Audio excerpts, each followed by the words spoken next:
Is a man not entitled to the sweat of his brow? No, says the man in Washington, belongs to the poor. No, says the man in the Vatican, it belongs to God. No, says the man in Moscow, it belongs to everyone. I rejected those answers.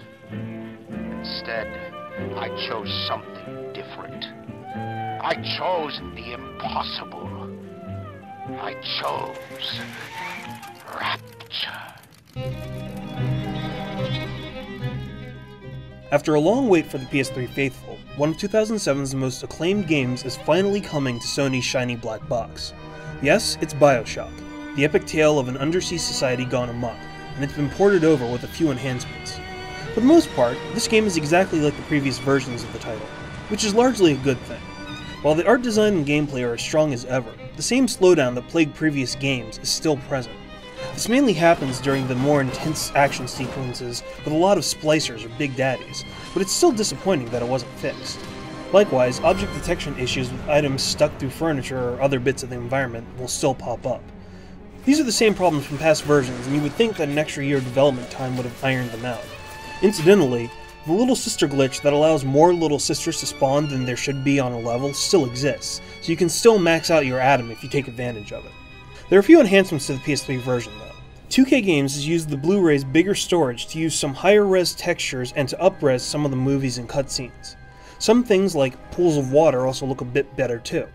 The overall effect is a slightly sharper Rapture, but since not everything seems to have benefited from this treatment, there's a funky mix of low and high textures. This also means that there's a little bit more texture pop in when new textures are loading.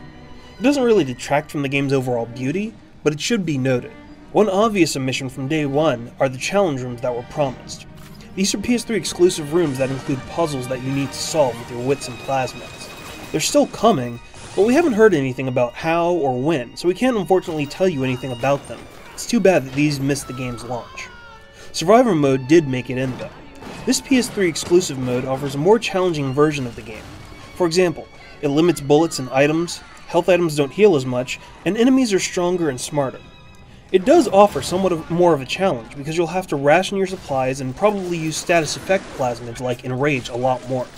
It's a different way of looking at the game, and it really shows off just how flexible a shooter BioShock is. For those people that have never experienced this game, it's a pretty safe bet. The game is still an amazing piece of nuanced storytelling wrapped in an exciting action game. Go and get it. For those of you that have played the 360 or the PC versions before, well, it's a little bit more complicated.